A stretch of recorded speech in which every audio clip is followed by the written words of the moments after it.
getting out of your own way or getting out of the way of the universe, I think they're kind of the same thing. Recently, I read Flea's memoir, Acid for the Children, and I wish I took a picture of the quote because it's in my book journal and that's at home, and I forgot. But he mentioned, oh, I have the book here though. What am I thinking? So, as I was saying, I read Flea's memoir, Acid for the Children. I just finished that last week, and I'll be posting a review of it shortly after this conversation somewhere. But there's this line, and that's what kind of sparked this topic. I don't need to give you context, really, but he says that we were high and innocent enough to get out of the way and let the universe work. And I think that's something that I've just heard so much of. One, just that phrase of don't stop getting in your own way, and I want to talk about that. But then also just not getting in the way of the universe, or letting the universe do its thing.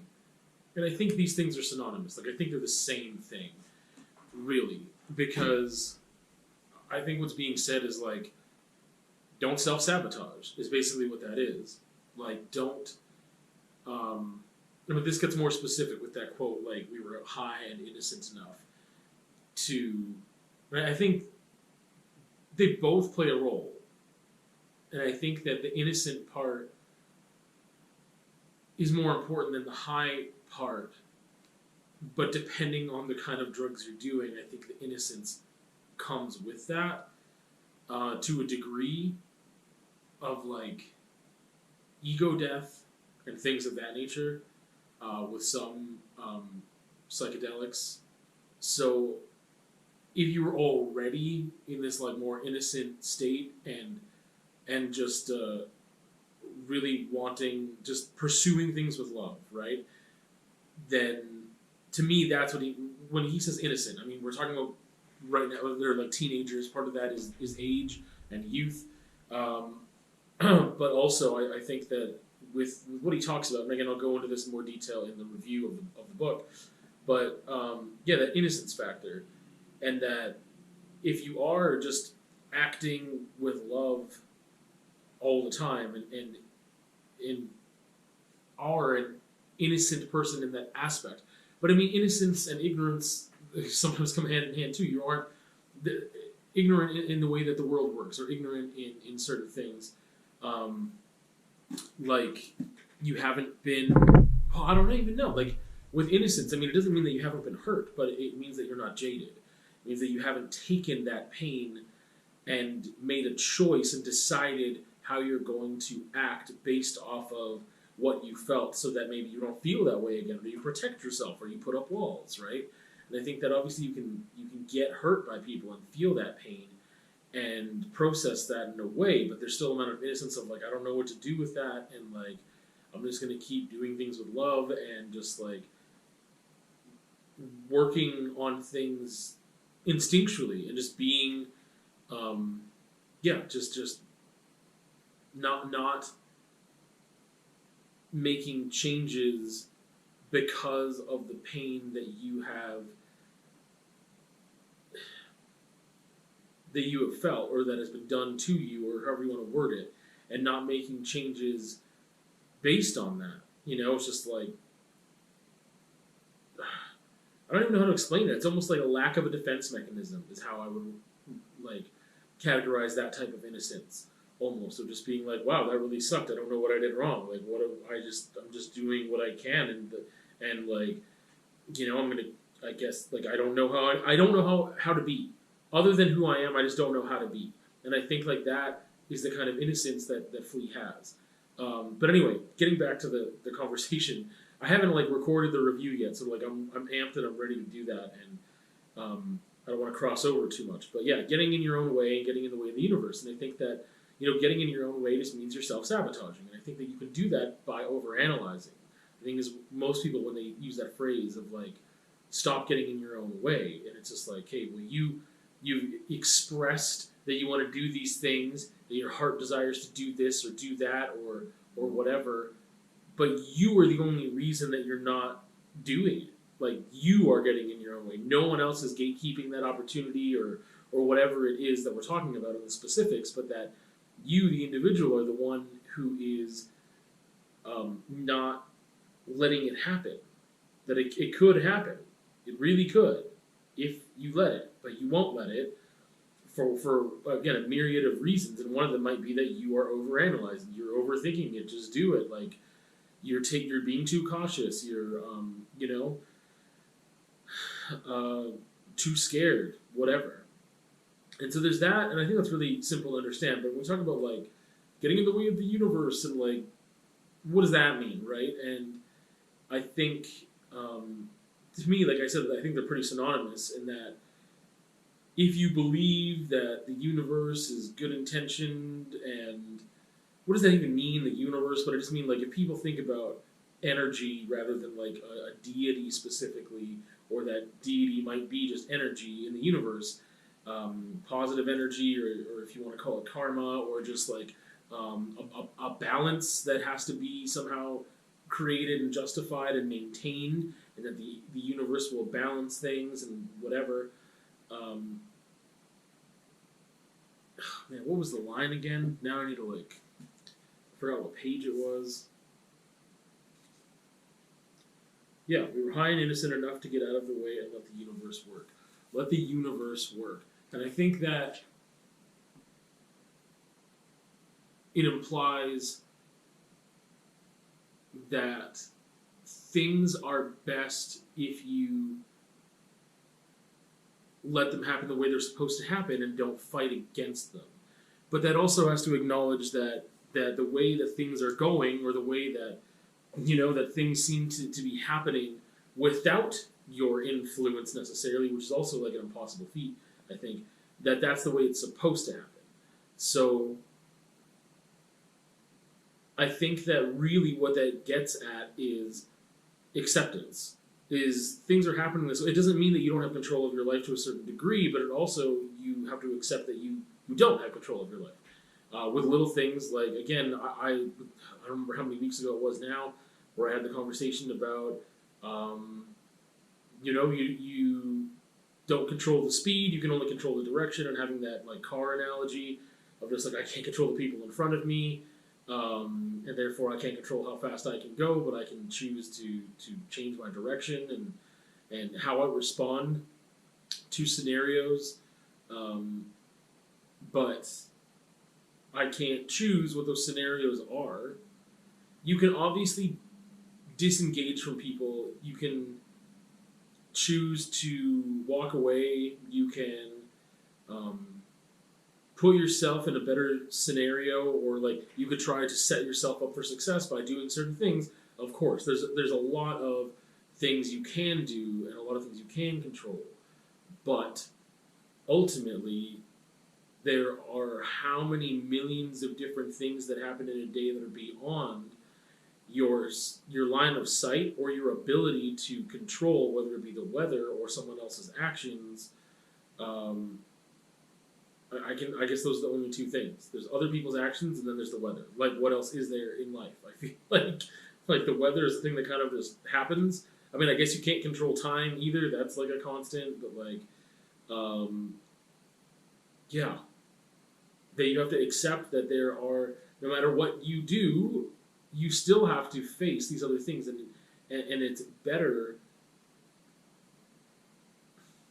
I think that your life would be of better quality to just accept that. This is me, like someone speaking from the perspective of like having a really hard time with that, an incredibly difficult time with accepting the chaos of life and accepting that life, just that accepting that I can't control what as much as I would like to or I thought I could, and having like expectations that are not in step with the reality that I'm living in. So getting out of the way of the universe, being innocent enough to get out of the way of the universe, I don't think that I would ever be able to or not just maintain, I don't think I'd ever be able to step backwards into that innocence necessarily. I think that in a lot of ways, the nature of someone like Flea is that he was able to maintain that innocence because it is so purely him, whereas it is not for me. Like, I don't have that. I don't just automatically act with love a lot of the time. It's it's selfishness, self-preservation, existentialism, fear, like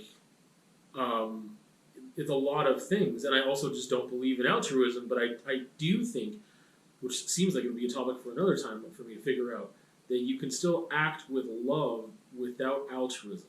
That's something I'd really like to explore, because it seems contradictory.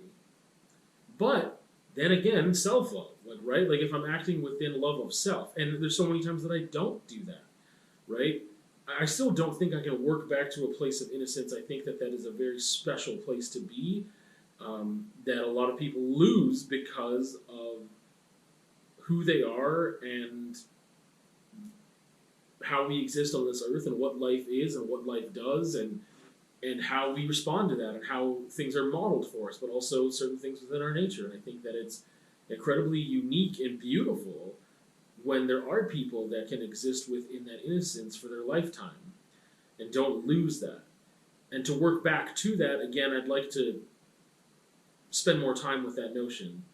But I think in the aspect of not getting in your own way and not getting in the way of the universe, or either or both of those things, that you'd have to accept basically that things are going to happen. I don't know what's going to happen. They're going to happen the way they're supposed to happen.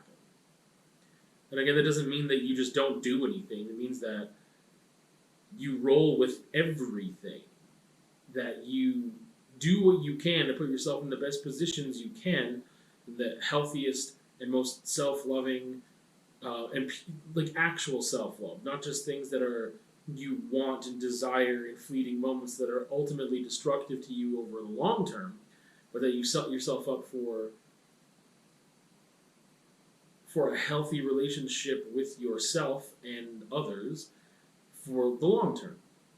And that in order to do that, it just means letting go of expectations and accepting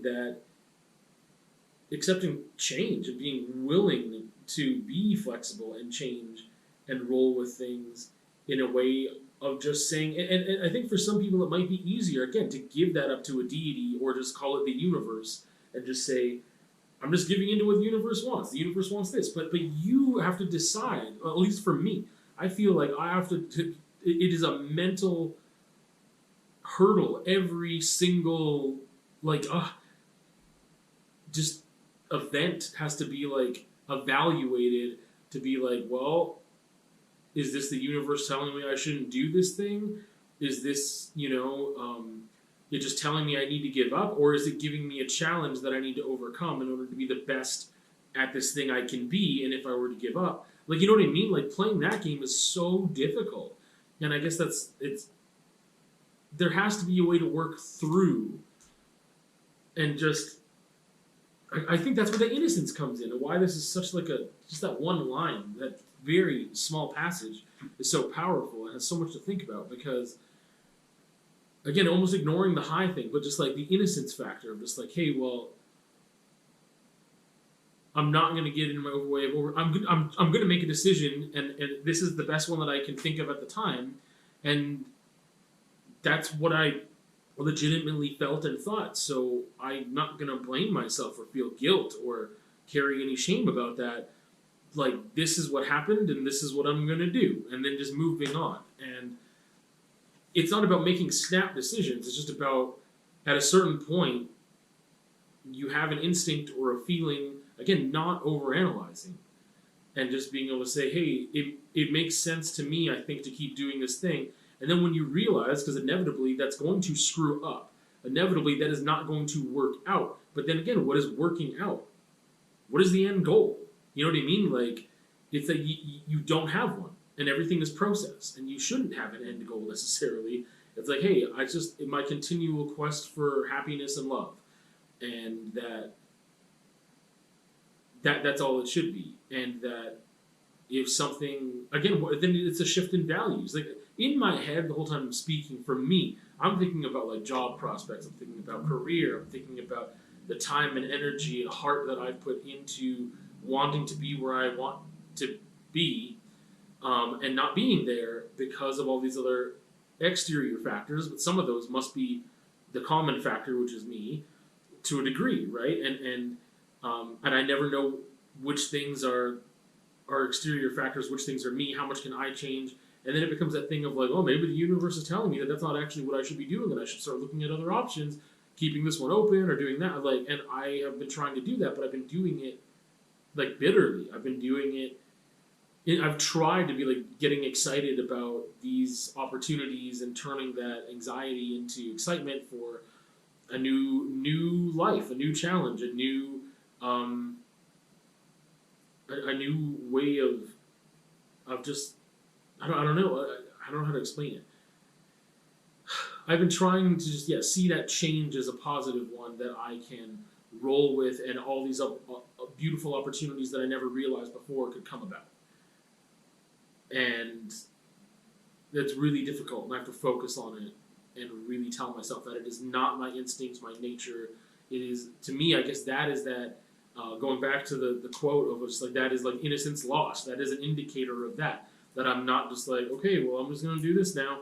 Like, I'm always constantly weighing, and that's the thing that is so exhausting too about anxiety. At least the way it manifests with me is that I am constantly evaluating everything. Like, nearly every interaction is evaluated on the scale of, was that intentional? Was it not? Why did they do that? Why did they do it this way? Okay, this thing happened, and what do I do with it now? And it just becomes all that. Yeah, I think that, again, this leads to a bigger conversation, or more to think about for me. That is like trying to lead back to a state of innocence. And is that possible? And what does that involve? And I think that kind of goes to like the last conversation about forgiveness too, and just like, how do you do that? And what does that really mean? And is that an avenue back to a sort of innocence and being this like, what is it? Even if you know something's intentional, but you give someone the benefit of the doubt all the time, like, I don't know, or just being innocence and being naive, right? And just being like, oh, well, they probably didn't mean it, but like it still hurt, but like I shouldn't be that hurt by it because they were doing their best, and like, I don't know, I have such a hard time with that because I want to place and assign responsibility to everything, unless it's the weather or something that a person necessarily has no individual control of, but we do have control of our actions, kind of, for the most part, I think. Off the rails. I'm going to stop there.